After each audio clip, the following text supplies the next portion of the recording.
জয় গৌর, জয় নিতাই। আজ 15ই জুন 2025 ও 31শে জ্যৈষ্ঠ 1432 রবিবার। আজ আমি চৈতন্য চরিতামৃত পাঠ করছি। পাঠ করছি চৈতন্য চরিতামৃতের মধ্যলীলার প্রথম খণ্ড, তৃতীয় অধ্যায়। মহাপ্রভুর সন্ন্যাস গ্রহণের পর অদ্বৈত গৃহে প্রসাদ সেবনের শ্লোক 152 থেকে 180। নারায়ণ হে নারায়ণ, ভবভয় হরণম নারায়ণ। শ্লোক 152। কেশ না দেখিয়া ভক্ত যদ্যপি পায় দুঃখ, সৌন্দর্য দেখিতে তবু পায় মহাসুখ। শ্লোকার্থ: শ্রী চৈতন্য মহাপ্রভুর মুণ্ডিত মস্তক দর্শন করে যদিও ভক্তরা অন্তরে অত্যন্ত দুঃখিত হয়েছিলেন, তবুও তার সৌন্দর্য দর্শন করে তারা মহাসুখ অনুভব করেছিলেন। ইতি শ্লোক 152। শ্লোক 153 থেকে 155। শ্রীবাস রামাই বিদ্যানিধি গদাধর, গঙ্গাদাস বক্রেশ্বর মুরারি শুক্লাম্বর, বুদ্ধিমন্ত খান নন্দন শ্রীধর বিজয়, বাসুদেব দামোদর মুকুন্দ সঞ্জয়। কত নাম লইব যত নবদ্বীপবাসী, সবারে মিলিলা প্রভু কৃপাদিষ্টে হাসি। শ্লোকার্থ: শ্রীবাস রামাই বিদ্যানিধি গদাধর গঙ্গাদাস বক্রেশ্বর মুরারি শুক্লাম্বর বুদ্ধিমন্ত খান নন্দন শ্রীধর বিজয় বাসুদেব দামোদর মুকুন্দ সঞ্জয় আদি অগণিত নবদ্বীপবাসী ভক্তরা সেখানে এসেছিলেন এবং তাদের প্রতি কৃপাপূর্ণ দৃষ্টিপাত করে এবং মৃদু হেসে তাদের সঙ্গে মহাপ্রভু মিলিত হয়েছিলেন। ইতি শ্লোক 153 থেকে 155। শ্লোক 156। আনন্দে নাচয়ে সবে বলি হরি হরি, আচার্য মন্দির হইল শ্রী বৈকুণ্ঠপুরী। শ্লোকার্থ: সকলে হরি হরি বলে আনন্দে নৃত্য করতে লাগলেন। এভাবেই অদ্বৈত আচার্য প্রভুর গৃহ শ্রী বৈকুণ্ঠপুরী হরে কৃষ্ণ শ্রী বৈকুণ্ঠপুরীতে পরিণত হল। ইতি শ্লোক 156। শ্লোক 157 থেকে 158। যত লোক আইল মহাপ্রভুকে দেখিতে, নানা গ্রাম হইতে আর নবদ্বীপ হইতে, সবাকারে বাসা দিল ভক্ষ অন্নপান, বহুদিন আচার্য গোসাঙ্গী কইল সমাধান। শ্লোকার্থ: নবদ্বীপ এবং অন্যান্য সমস্ত গ্রাম থেকে যত লোক শ্রী চৈতন্য মহাপ্রভুকে দর্শন করতে এসেছিলেন, তাদের সকলকে অদ্বৈত আচার্য প্রভু থাকবার জায়গা করে দিলেন এবং খাওয়ার ব্যবস্থা করলেন। আর বহুদিন ধরে অদ্বৈত আচার্য প্রভু তাদের সমস্ত প্রয়োজন মেটালেন। ইতি শ্লোক 157 থেকে 158। শ্লোক 159। আচার্য গোসাঙ্গীর ভাণ্ডার অক্ষয় অব্যয়, যত দ্রব্য ব্যয় করে তত দ্রব্য হয়। শ্লোকার্থ: অদ্বৈত আচার্য প্রভুর ভাণ্ডার ছিল অক্ষয় ও অব্যয়। তা থেকে যত দ্রব্য ব্যয় করা হচ্ছিল ততই তা পূর্ণ হয়ে উঠছিল। ইতি শ্লোক 159। শ্লোক 160। সেই দিন হইতে শচী করেন রন্ধন, ভক্তগণ লঙ্গা প্রভু করেন ভোজন। শ্লোকার্থ: শ্রী অদ্বৈত আচার্য প্রভুর গৃহে শচী মাতা যেই দিন এলেন সেই দিন থেকেই তিনি রন্ধন করেছিলেন এবং সমস্ত ভক্তদের নিয়ে মহাপ্রভু ভোজন করিয়েছিলেন। ইতি শ্লোক 160। শ্লোক 161। দিনে আচার্যের প্রীতি প্রভুর দর্শন, রাত্রে লোক দেখে প্রভুর নর্তন। হরে কৃষ্ণ। রাত্রে লোক দেখে প্রভুর নর্তন কীর্তন। আমি শ্লোকটি আরেকবার পাঠ করছি। শ্লোক 161। দিনে আচার্যের প্রীতি প্রভুর দর্শন, রাত্রে লোক দেখে প্রভুর নর্তন কীর্তন। শ্লোকার্থ। দিনের বেলায় সমস্ত লোকেরা শ্রীচৈতন্য মহাপ্রভুকে দর্শন করতে আসতেন এবং তারা তার প্রতি অদ্বৈত আচার্য প্রভুর প্রীতিপূর্ণ আচরণ দেখতেন, আর রাত্রিবেলায় তারা শ্রীচৈতন্য মহাপ্রভুর কীর্তন শুনতেন এবং নৃত্য দর্শন করতেন। ইতি শ্লোক 161। শ্লোক 162। কীর্তন করিতে প্রভুর সর্বভাবোদয়, স্তম্ভ কম্প পুলকাশ্রু গদ গদ প্রলয়। শ্লোকার্থ। কীর্তন করতে করতে শ্রীচৈতন্য মহাপ্রভুর স্তম্ভ কম্প পুলক অশ্রু গদগদ প্রলয় আদি সমস্ত ভাবের উদয় হতো। তাৎপর্য। ভক্তির হরে কৃষ্ণ। ভক্তির রসামৃত সিন্ধু গ্রন্থে প্রলয়ের বর্ণনা করে বলা হয়েছে যে এই সময় সুখ ও দুঃখ উভয় চেষ্টা থেকে জ্ঞান নিরস্ত হয়। এই প্রকার প্রলয়ে ভূমিতে পতন আদি অনুভাবসমূহ দেখা যায়। হর্ষ ক্রোধ বিষাদ আদি থেকে বিনা প্রযত্নে চোখে যে জল পড়ে তাই পুলকাশ্রু। আনন্দের ফলে অশ্রুতে শীতলত্ব, ক্রোধের ফলে উষ্ণত্ব এবং উভয় প্রকার পুলকে নয়ন ক্ষোভ ও রাগ সম্মার্জন আদি ঘটে। ইতি শ্লোক 162। শ্লোক 163। ক্ষণে ক্ষণে পড়ে প্রভু আছাড় খাঙ্গা, দেখি সচিমাতা কহে রোদন করিয়া। শ্লোকার্থ। ক্ষণে ক্ষণে মহাপ্রভু আছাড় খেয়ে পড়ছিলেন এবং তা দেখে সচিমাতা কাঁদতে কাঁদতে বলেছিলেন। ইতি শ্লোক 163। শ্লোক 164 থেকে 166। চূর্ণ হইল হেন বাস নিমাঙ্গি কলেবর, হাহা করি বিষ্ণু পাশে মাগে এই বর। বাল্যকাল হইতে তোমার যে কইলু সেবন, তার এই ফল মোরে দেহ নারায়ণ। যে কালে নিমাঙ্গি পড়ে ধরণী উপরে, ব্যথা যেন নাহি লাগে নিমাঙ্গি শরীরে। শ্লোকার্থ। আমার সচিমাতার মনে হচ্ছে যেন এভাবেই আছাড় খেয়ে পড়ার ফলে নিমাইয়ের শরীর চূর্ণ বিচূর্ণ হয়ে যাচ্ছে।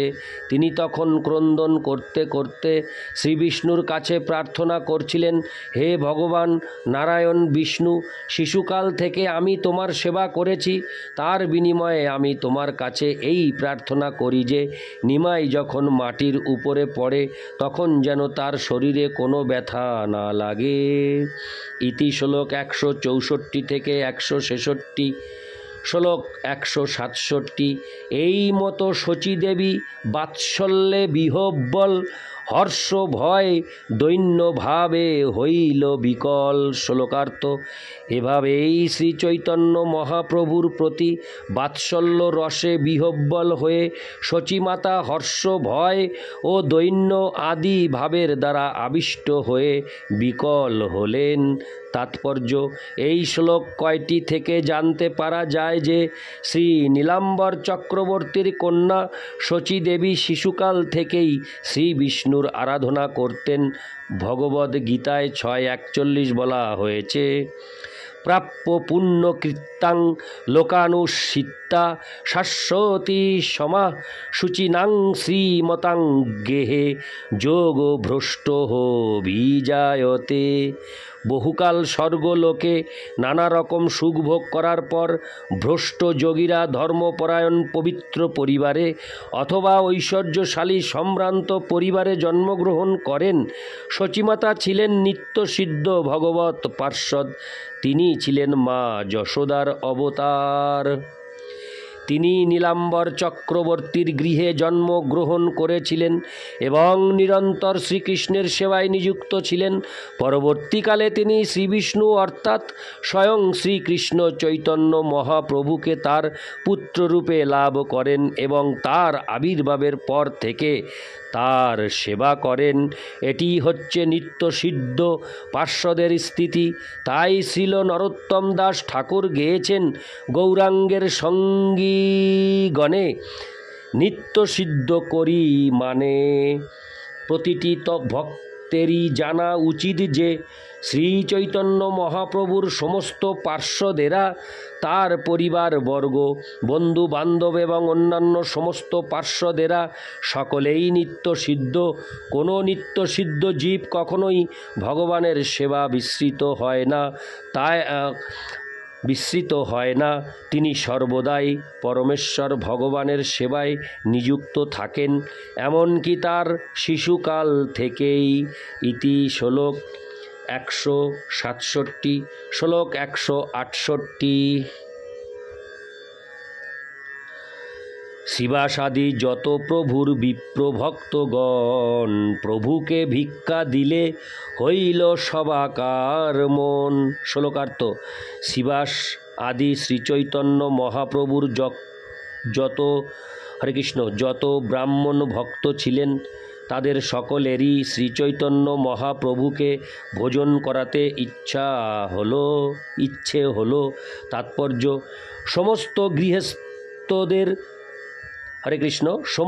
গৃহস্থদের কর্তব্য হচ্ছে তাদের গ্রামে বা লোকালয়ে কোনো সন্ন্যাসী এলে তাকে ভোজন করানো। ভারতবর্ষে এই প্রথা আজও প্রচলিত আছে। কোনো সন্ন্যাসী গ্রামে এলে সমস্ত গৃহস্থেরা একে একে তাদের গৃহে তাকে নিমন্ত্রণ করেন। যতদিন সন্ন্যাসী সেই গ্রামে থাকেন ততদিন তিনি সেই গ্রামের অধিবাসীদের পারমার্থিক তত্ত্বজ্ঞান দান করেন। অর্থাৎ সন্ন্যাসী যদিও সর্বত্র ভ্রমণ করতে থাকেন, কিন্তু তার থাকা খাওয়া কখনোই কোনো অসুবিধে হয় না। অদ্বৈত আচার্য প্রভু যদিও শ্রী চৈতন্য মহাপ্রভুর প্রসাদের সমস্ত আয়োজন করেছিলেন, তবুও নবদ্বীপ এবং শান্তিপুরের অন্যান্য ভক্তরা তাকে ভিক্ষে করবার বাসনা করেছিলেন। ইতি শ্লোক 168, শ্লোক 169। শুনি শচী সবাকারে করিল মিনতি, নিমাঙ্গির দর্শন আর মুঙ্গি পাব কতি। শ্লোকার্থ: ভক্তদের সেই প্রস্তাব শুনে শচীমাতা বললেন, আর কতদিনে আমি নিমাইয়ের দর্শন পাব? ইতি শ্লোক 169, শ্লোক 170। তোমা সবা শনে হবে অন্যত্র মিলন, মুঙ্গি অভাগিনীর মাত্র এই দর্শন। শ্লোকার্থ: শচীমাতা বললেন, তোমাদের সকলের সঙ্গে নিমাইয়ের অন্যত্র মিলন হবে, কিন্তু অভাগিনী আমার সঙ্গে তার কি আর কখনো সাক্ষাৎ হবে? এই একবার মাত্র আমি তার দর্শন পেলাম। ইতি শ্লোক 170, শ্লোক 171।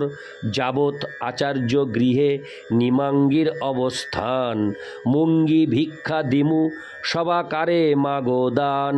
শ্লোকার্থ: শচীমাতা সমস্ত ভক্তের কাছে আবেদন করলেন, আপনাদের সকলের কাছে আমার একটিমাত্র অনুরোধ, নিমাই যতদিন অদ্বৈত আচার্য প্রভুর গৃহে থাকবে ততদিন যেন আমি তার জন্য রন্ধন করতে পারি।